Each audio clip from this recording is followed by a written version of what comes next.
Great, thank you. The topic for today is listening and acting on people's voices, moving beyond lip service to participation. And we have a really distinguished and experienced set of speakers to kick off this webinar series. We'll lead in with Nick from Ground Truth Solutions, which will be followed by some remarks from Francesca from the Italian Red Cross, followed by some really interesting examples from Divya from the Nepali Red Cross. And just to introduce myself briefly, my name is Prashant. I'm the CEA advisor based at the Swedish Red Cross. Please. Yeah, thank you, Prashant. So listen, it's great to be here, and I'm going to just quickly sort of run through some background and some data from the work we've been doing with the national Red Cross societies in Italy and in Austria. I wanted to just give you a little bit of background on our approach and perhaps how we sort of began this approach to listening to affected communities in the first place. This is a photograph of Ethiopia in 1985, and that was actually the first time I had a job in the field during the enormous influx from Ethiopia, from Eritrea and Tigray into eastern Sudan. And this picture, I think, sort of says a lot about the way in those days we looked at people caught up in mass movements in humanitarian crises, because this photograph shows a lot of people and you can't really see their faces. They're just kind of black silhouettes in the landscape.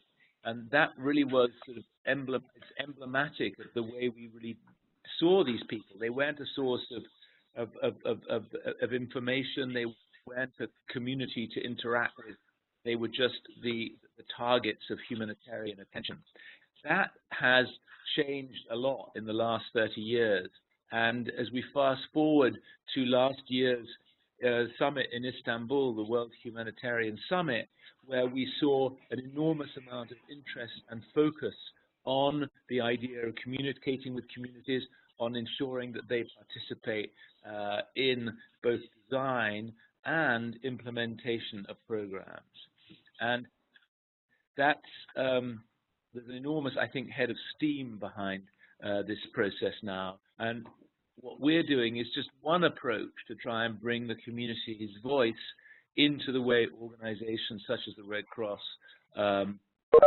business. And I'm going to give you just a quick lowdown, if you like, on what it is that we look at. Ground Truth, our methodology is part sort of participatory development. Paulo Freire, Robert Chambers from the 1970s and 80s, who put individuals at the center of the development paradigm.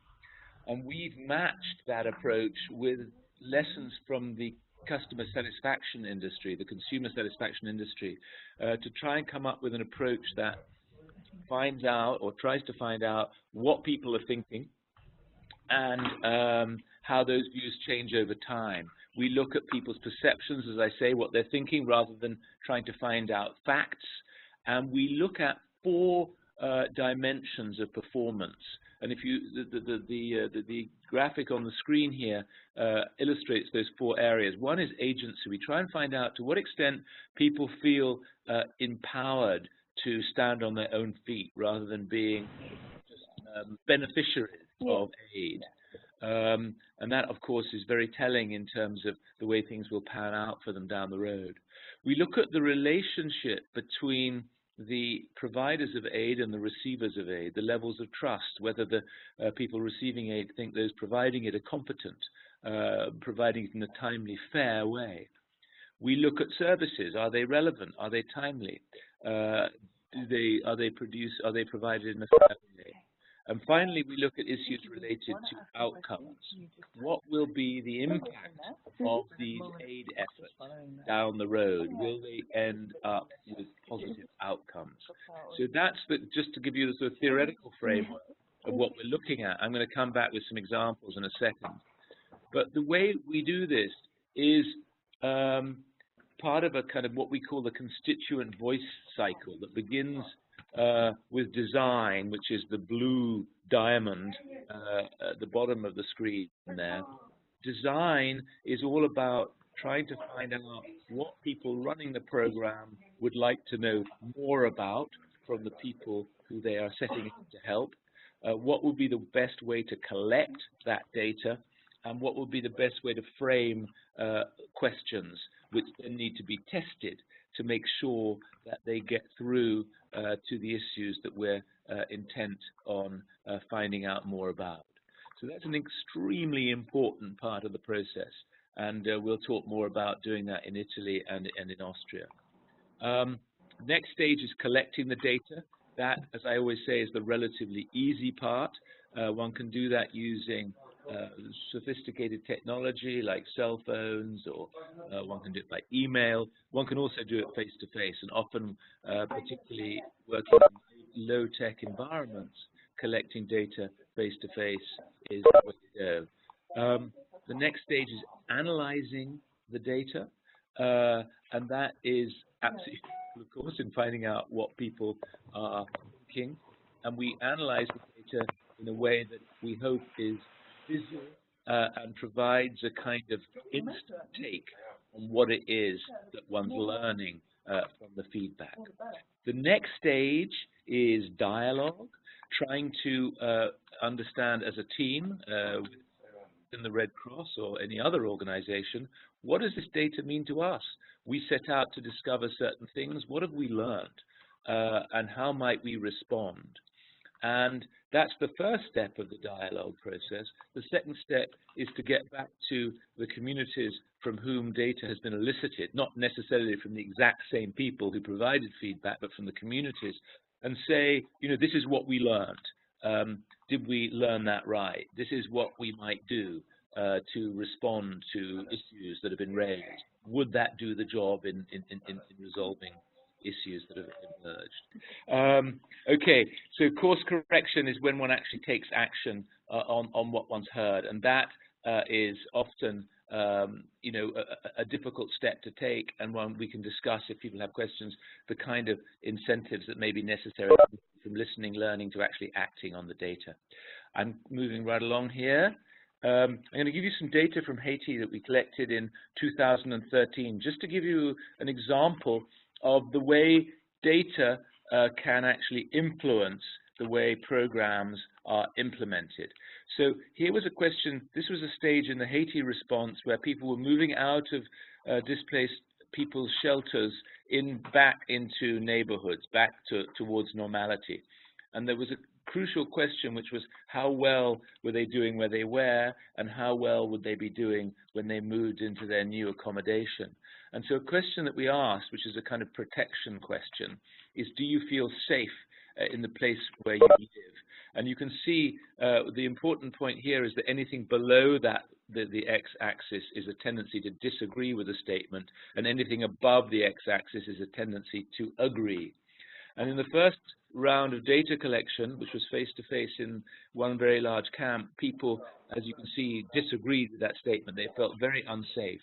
And the organization, which was Concern Worldwide, running that program, decided, based on this data, to move them out of the camp very quickly, rather than waiting for a period of time to do so.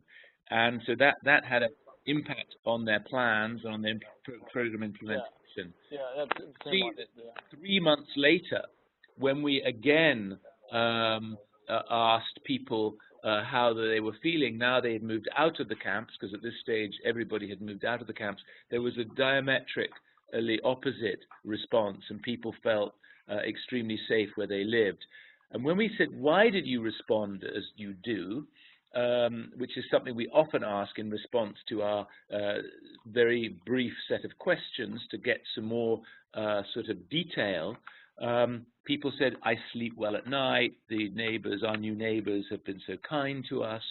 And that had also important implications on the program, and the people implementing the program decided to do less on community solidarity activities and more on livelihood. So we had a second inflection point in programming, which was based on feedback from the affected population.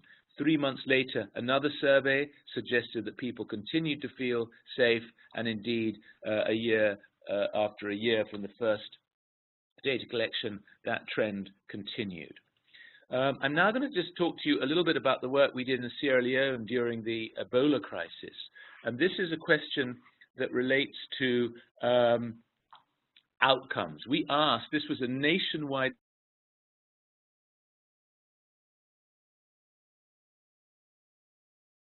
say yes, no, or don't know. And you can see that from December 2014 to April 2015, people were feeling that the response was making progress. But the sort of epidemiologists who were fighting the disease were not really clear as to whether these perceptions were worth taking into account, because they were just what people thought. But then what we did was to lay the data we got from the World Health Organization about the number of new cases which have been confirmed in the week that the data was collected. Now, we got that data with a significant lag. So our data acted as a kind of leading indicator, but was reflective of the reality that this objective data gave us. And I think it helped validate the idea listening to people is a smart thing to do, because often they are well aware of what's going on, and their point of view can be extremely helpful. Let's now come to the work we've been doing with the Italian Red Cross. And this is at a number of centers in Italy. And Francesca is going to talk about this from her perspective. Francesca, who's been leading this from the Croce Rossa Italiana side of things. And we've been working in 3 different places. One is a smallish reception center in Rome, one a much larger one in Turin, and the third is a safe point along the migrant trail in southern Italy. And this is an attempt to really enable the Italian Red Cross to begin to use this methodology themselves. So we were part of this process at the very beginning, but now are taking a back seat as the Red Cross in Italy picks up on this approach. But let me just show you, this is some data that was collected in Turin, in this large, both a sort of reception center and a place in which many refugee/migrants who have been accepted for long-term stay in Italy go through a process of acclimatization and adjustment and training. But you can see we asked questions around 7 dimensions of performance, and the scores are all extremely positive. On the quality of services and relevance of services, 4 out of 5. On provision of information about what aid is available, 4 out of 5. Understanding the asylum procedure, 3.4, and so on. The extent to which people feel their voice is taken into account, or their point of view is taken into account by people running the center. The trust that they have in the people running the center, their sense of safety, and their general sense of empowerment. All of these are super strong, and I think this was a really interesting data set collected by volunteers in the Turin center. When I say volunteers, volunteers from the Italian Red Cross, using a questionnaire that had been developed with the people running the center and with a lot of testing of the questions with the people who were resident there. Now, 4 months later, we did a second round of data collection, which you will, which you will see here, which is the light green data. And you can see that people's perceptions were still very strong, but they had declined in the level of enthusiasm marginally over the intervening months. And I think one of the reasons that there may have been this slight decline in people's level of favorability was because I think it had been something of a challenge, and Francesca can talk more about this in a moment. It had been something of a challenge to ensure sort of the part of the constituent cycle I described earlier, the dialogue with the people in the center, hadn't been followed through upon as energetically as it might have been. And what we tend to see is that if you don't sort of follow every step in the cycle, there is a tendency for people to become slightly skeptical about the process. So I think this just confirms the importance of continuing the cycle through all its phases. This is an example here of one of the questions, the numbers that I showed you earlier, where the mean. Each mean is a result of the distribution of scores across the 5 points that the questions are posed on. So you can see here that, do you have the information you need? A third of people felt they did not, whereas 2/3 basically felt they did, which gave, here we see the trend has gone slightly down, but it's still very positive. And look here, you can see that we broke down those scores across the different parts of the camp. CAS and SPRA are parts of the camp where you have long-term residents. The Tendopoli is where people come for a few days, sometimes a few weeks, but mostly a few days. And there you can see people's understanding of the question was, if you remember, the question was, do you have the information you need to get, do you have the information you need? People felt that was less the case later on. I'm going to quickly just go through these questions because my time is up. The next question is, are people's opinions taken into account by people working in this center? Again, you can see these incredibly positive scores with sort of 80% of people giving pretty positive responses to that question. A question, if you have a problem, do you talk about it with the people working in this center? Again, very positive scores. And again, do you feel safe? Very, very significant positivity.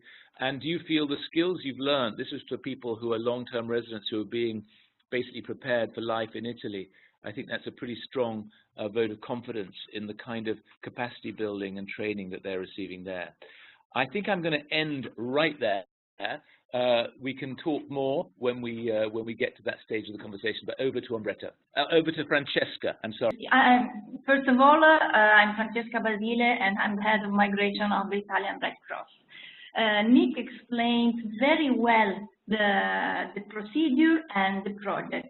And from the practical part of Italian Red Cross that took in place in their centers this kind of project, I think it was very different to explain different realities.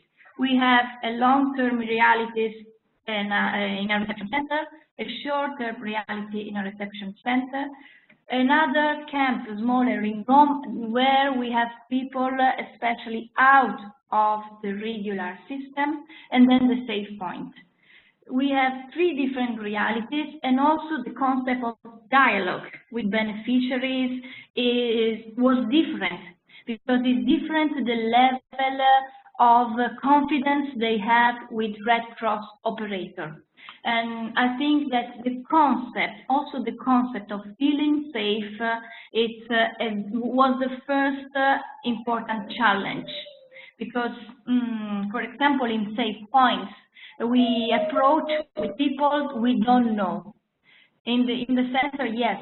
So this was a really interesting thing, observing how people see Red Cross. Then we have other interesting results in terms of the actions and the things we do every day.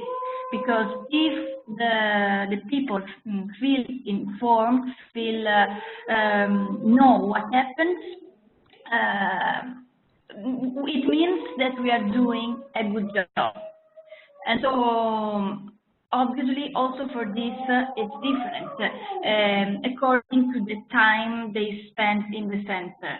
In the tent camp, they have a different perception of the procedure because they come from the Mediterranean Sea, they need more time to understand, and there is a demonstration that the procedure is very complex.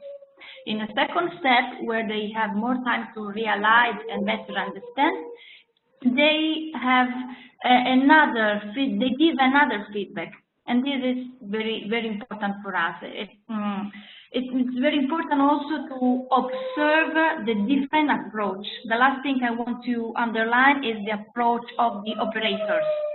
And a good point, a very interesting point, was using native volunteers, so people that come as migrants and also that use native languages. So not only English, French, Arabic, but also Mandinka, Pular, Tigrinya, and so on. This, especially for the short-term assistance, so people we don't know so much, was very useful to reach a good level of confidence. So I think that I gave some spot points, but we can go on also with questions later if you have some specific points you want to ask about our experience. Great. Many thanks, Francesca, for your intervention and your comments.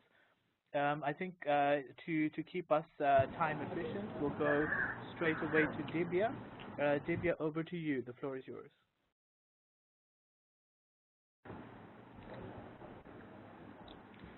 Hi everyone, is the sound clear? It's great, Dibya. Go ahead. Thank you. It's Dibya from Nepal Red Cross Society, and it's my pleasure to present you about our experience after the mega earthquake, about the community engagement and accountability issues, and also I would like to highlight some of our CE activities, our challenges, and our learning experience.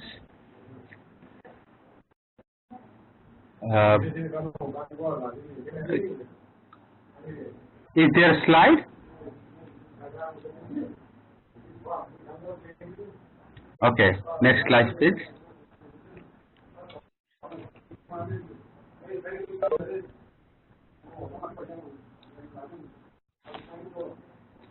Here's the outline.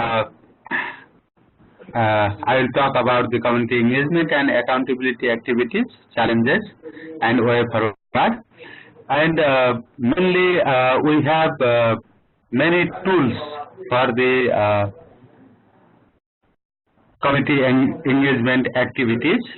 We have set up feedback boxes in earthquake affected areas, and the most powerful face-to-face communication is the most powerful community engagement tool in Nepal.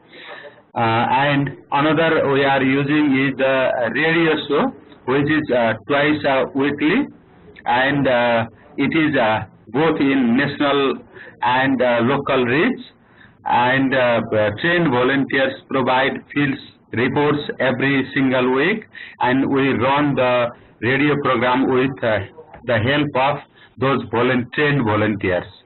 And we also are operating hotline, Namaste Red Cross hotline system 1130. It is free to everyone from every service provider in Nepal, and it is being popular in Nepal. Next slide, please. Yeah, we also have the community engagement activity through social media. Mainly, Facebook is very popular in Nepal in compared to other new social media, and we also are producing video clips and even video. Recently, we made moving mountain video that was very powerful to engage people, to listen their voice and to empower them. And we regularly publish question answer newspaper column in which we publish the frequently asked question, and which is very relevant and important to the people throughout the country. And all these, next slide please, all these tools we use are interconnected with each other. Likewise, we perform street dramas. These street dramas are not the regular street drama function, but we go to the field in the village and make the story with the local interaction with local people and make the drama and select the characters locally and show or perform in the locality, so that the people can engage with this drama, with their own subject, with their own character, and it is being very useful. And we sometimes manage help for people seeking help for different services from Red Cross and other agencies as well.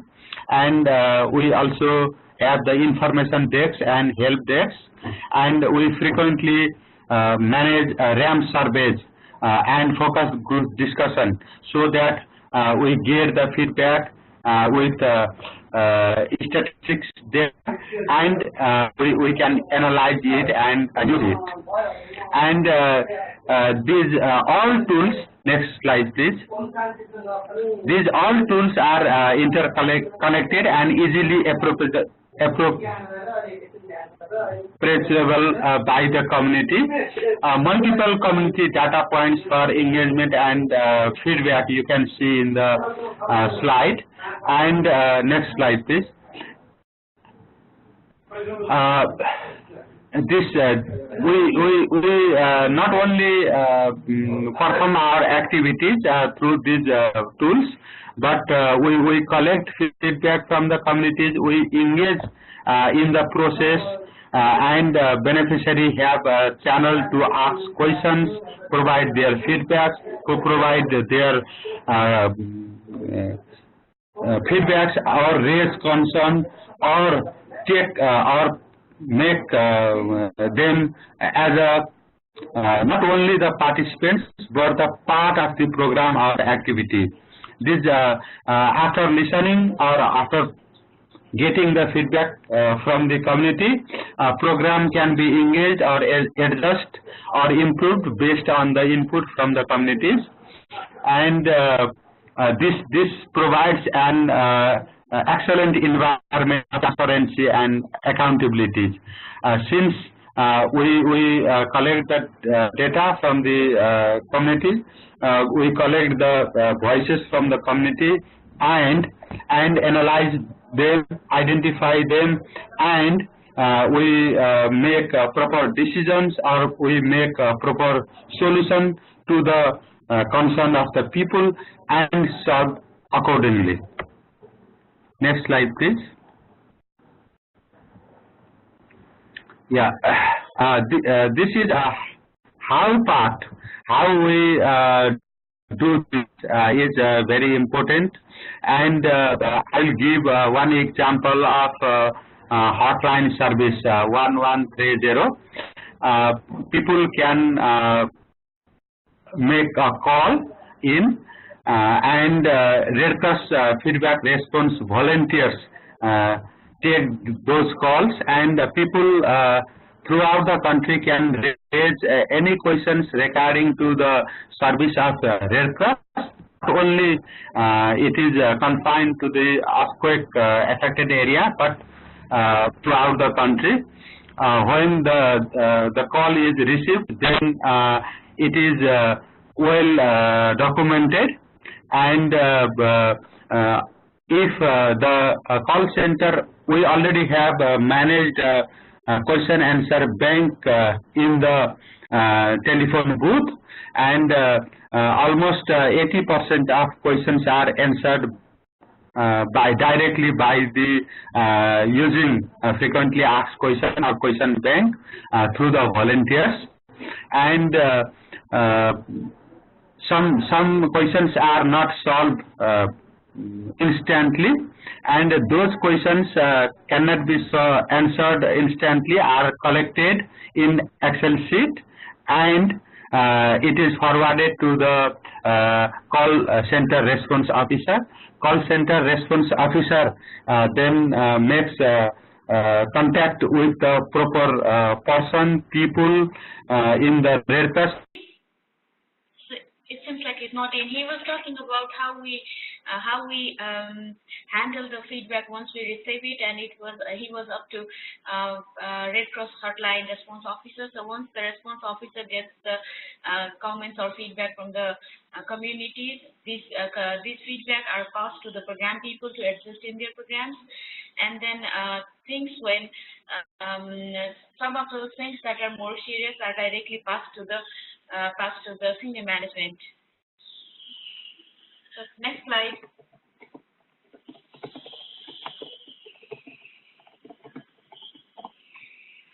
So all these different tools Divya just mentioned, it's because we all know one size doesn't fit all. I'm slightly confused. It seems like Divya is there, so if he's there, he might want to continue. Can I check it once? Prasan, do you want to check it with Divya? Sushma, I would suggest that you go ahead and we'll check with Divya on the chat privately. Okay. So there are various tools to make it fit for everyone because one side doesn't fit all. Next slide, please. Examples, people who could not read and write obviously could not put in their feedback in the feedback boxes, so it will be easier for them to call in a hotline number. We all know that, so that's the thing. And what happens after we're listening? Listening is not the end of the story. So as I said a little bit earlier with how we handle feedback slide as well, once we get the feedback from the community, we identify the gaps. We know like where we are going a little bit, where we are going with the space of improvement. So once we know that, we identify those gaps and then forward it to program people, and then we sit and discuss how do we improve those things. And then also we develop relevant communication materials on the basis of question asked in all those various tools that we just mentioned. Plus, we also share information with Common Feedback Project. That is the Common Feedback Project led by UN in Nepal. We are all partnering in there. It's a common platform. They do survey and then they share results with the agencies, and we are also in there. We use their data. We share our data with them. It's all about knowing what community is thinking about our work we are doing in the communities. So it's about engaging with other partners as well. And then engage management programs for changes. Sometimes it's like related to the first point, identify gaps. Once the gaps are identified, it's forwarded to the management and in permission with the management in consultation. Sometimes programs need to be changed. Whole point is that like we could change things on the basis of things that we hear from the communities. Of course, there are challenges, a whole lot of challenges. Closing the feedback loop. Sometimes it is difficult how to get it active quickly after listening. Listening part is a little bit easier than acting on feedback. We all know that. And then making sense of multiple data. That means like we explained whole lot of tools earlier. So there is a data coming in from whole lot of those various tools, and it's difficult to compile all the data in one sheet and then to make sense like it's from there. It has been a challenge. We're still working on compiling these data from various tools in one file. And sustainability, currently it's a project-based activities. All those things are mostly focused on earthquake response operation. One day once the earthquake response operation is over, it is a trouble. It is a trouble to continue those with longer-term development. So that's another challenge.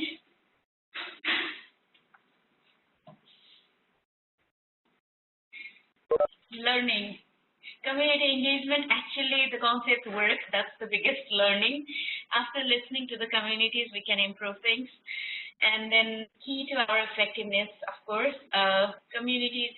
It's like local people and communities are the change agents. Just one very small example. With this documentary Moving Mountain that you are seeing the poster, it's all about local people. They are the actors, they are the storytellers, they are sharing their experience. Everything is happening from their point of view. They are involved. We don't have professional actors in here, nobody hired. So it's local people who are involved in there. That proves that proves that local people and local organizations have key role in coordination. And multiple channels approach to reach more and better. That like one side doesn't fit all. Again, we have like multiple channels and approach to reach more and better, so that everybody can access one or another way to talking to Red Cross.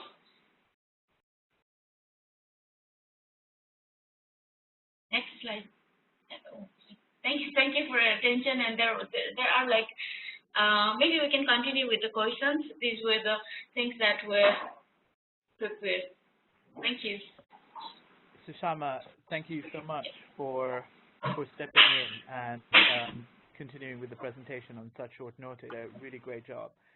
We're starting to get some questions on the chat box, and I think one that's quite relevant directly to the theme of the webinar today is about changes in programming on the basis of information that comes through these various CEA mechanisms, or these various communication mechanisms that we've been speaking about. So that's a question I would like to put to both the Nepal Red Cross colleagues and the Italian Red Cross colleagues. What were you able to change in your programming as a result of this information, and how did that process go? So who is going first? Sushma, since you're on the line, please go ahead. Okay. There are various examples. The first thing is some of the programs related to livelihoods are decided. They are planned after listening to the community's voices. They are planned together with the community, so there is no need for change on some of them. But some of them which were like least interacted with the communities before starting, there has been problems as well. It's not like we are doing perfect. There is one program here which is a cash transfer regarding livelihoods. We had a period like hundreds of complaints, and people were not happy with the selection criteria and everything. So once listening to all those feedback, the program was a little bit changed, and then it was adjusted on according to the voices we heard from the communities. Most of the programs like water, there is one project on water system restoring project on WAS area. So what we do is we talk to the communities in the beginning, and they are the ones who would be leading it. So that makes it, I mean, talking to the communities in the beginning before we start the program is helping a lot, but there are some examples of changing things afterwards as well. Thank you, Sushma. That was great. Francesca, could I pose the same question to you? What were you able to change in relation to your program as a result of the data that's come through the systems that you've set in place now? For sure, the results were very interesting and very challenging for us. First of all, the developing of the questions, because developing the question meant reflecting on our daily job. Then, after the first data collection, for sure we had some feedback that we tried to put in concrete. It means, for example, that if the short-term people don't feel completely informed about the procedure, this was a very important point for us, because what we did immediately after the results was to improve this kind of actions, or better do or get through this kind of action, because maybe we did them, but they were not completely suitable for that kind of people that were just arrived. So also in terms of programming, it was very important. Also analyzing data with the staff was a very important point for reflecting. And one very important point I only like to underline is the one of the question, do you feel safe? Because reflecting on this point is important to see if we are doing or not a good job. Also, especially for the long-term activities, know if the perception of people is that the information and the things and the job and the work we do is useful for us. Because it doesn't mean that we don't work with them, but if they have a wrong perception, it means that we have to change in terms of operational work. And having this feedback was very useful.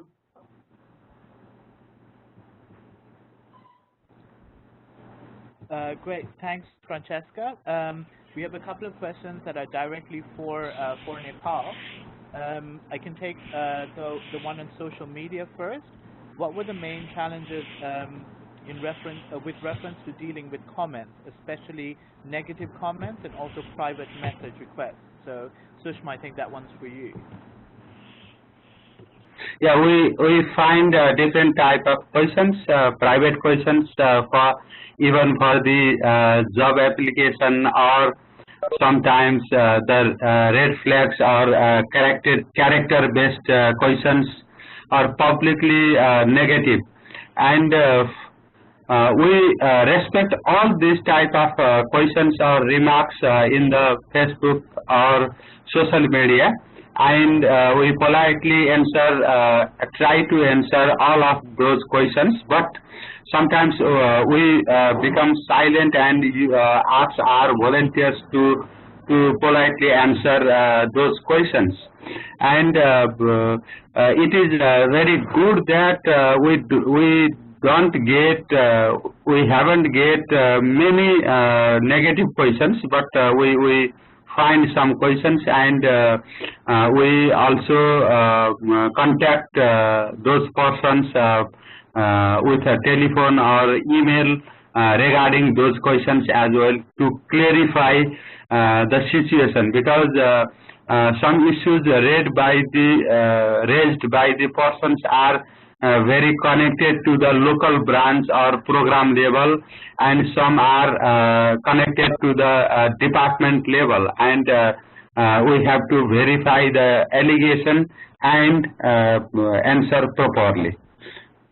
And it's difficult, but we have a management committee. We have formed a management committee to tackle those type of questions, and we sit together and find a solution for those type of questions and response back to the caller.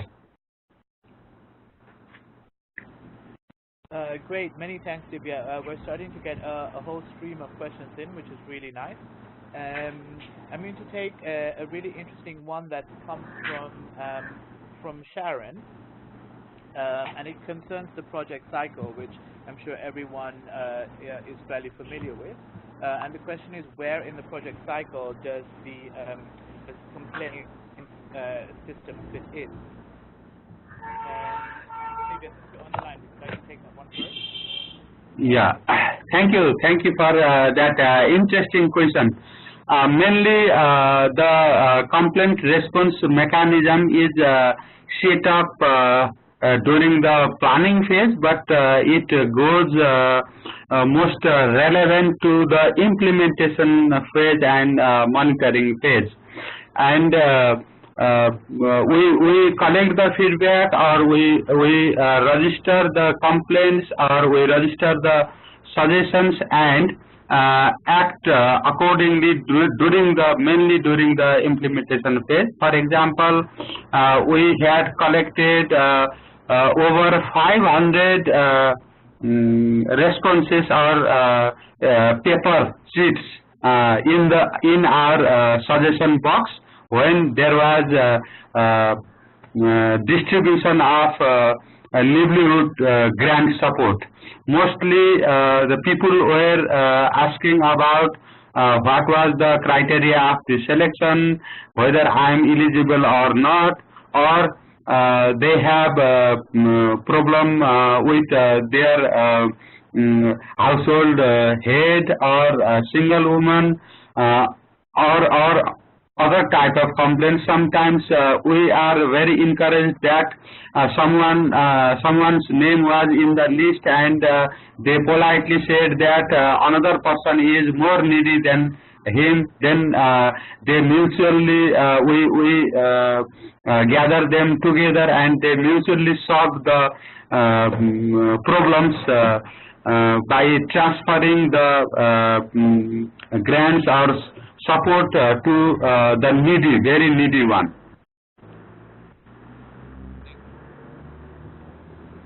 Great, thank you for that response. We've also got in the question stream a really interesting question that's come up on the management of data and especially the management of feedback data. So the question substantively is how does, and it's directed at the Nepal Red Cross specifically, how does the Nepal Red Cross manage the feedback data, especially the different types of data that come in, both qualitative and quantitative? Divya, could you respond to that one? Yeah. Thank you for interesting and important question. As we mentioned in the challenge, one of the challenge is analyzing and recording the data properly, but we mostly we do it manually in the field, and we do RAM surveys or use modern technology in some aspects. Then we have the mixed type of collection or and analysis and documentation. Then we have to improve it, but what we are doing is we collect voices, we collect the complaints through the registers, we collect the complaints from the mobile, and we collect the suggestions or complaints through the RICS register. Or sometimes simply people raise their voices in the face-to-face meeting and we maintain the diary. And frequently we sit the program team or consult team sit together and make and entry the data, quantitative data, and for the qualitative they make small cases, or they make one or two paragraphs about the situation and possible solution as well. Then we reflect it in our regular reports and earthquake updates as well. I'm sorry, I was just distinguishing between the kind of ground truth solutions approach I described and that which we've just heard about from our colleagues in Nepal. Our approach is proactive, going out to a representative sample of people and getting their take on key issues related to program performance. Whereas in Nepal, what we've been hearing about is a kind of reactive process where social media or suggestion boxes or helplines provide a way of finding out what individuals are thinking, but it doesn't come together within the same kind of framework that the more proactive approach that we promote or we propose. The two systems are complementary. In fact, they work together well, but they are quite different. I just wanted to underline that. Great. Many thanks, Nick. I'd like to also give Francesca the opportunity to respond to any of these questions, because we're coming to the end of our time.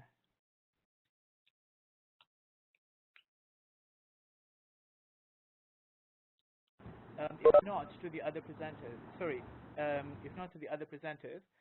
could I just ask, in relation to particularly sensitive complaints that come through, how do you work with HR? Is there a particular training that they're given to handle quite sensitive complaints that might come through these systems?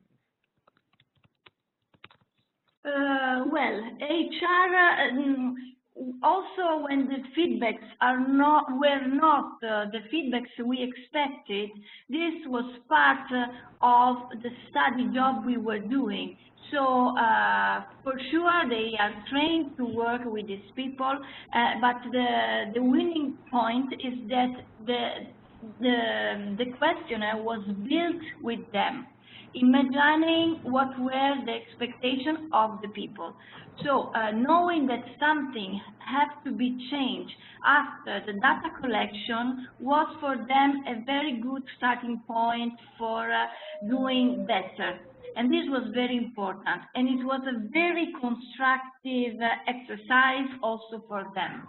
And also the building, the idea of the poster summarizing all the results was very useful, because it was a very immediate way to share both with the migrants but also with the staff, not only those that participated to the building and the making up of the questionnaire, but also those that daily work with migrants, to know what means having feedback to them.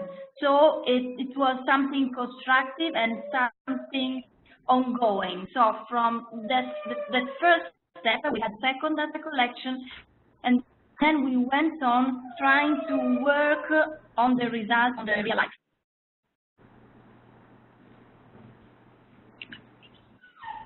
Hello. I want to add something that we produce various Excel data sheets and share to all Red Cross units, including the partner national societies, Federation, Nepal Red Cross different units, and even ICRC as well. And collectively, we see the situation and make decisions as per the need. And as my friend said, we are not so scientific up to now, and it's more reactive. But we try to well fit in the programming and implementation phase. Thank you. Can I make a point regarding HR?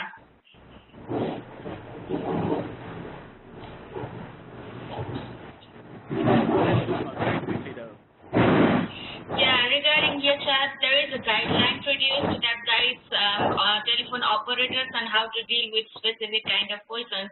So that guideline is a kind of Bible for them that would guide them who do they send what type of question. That's all.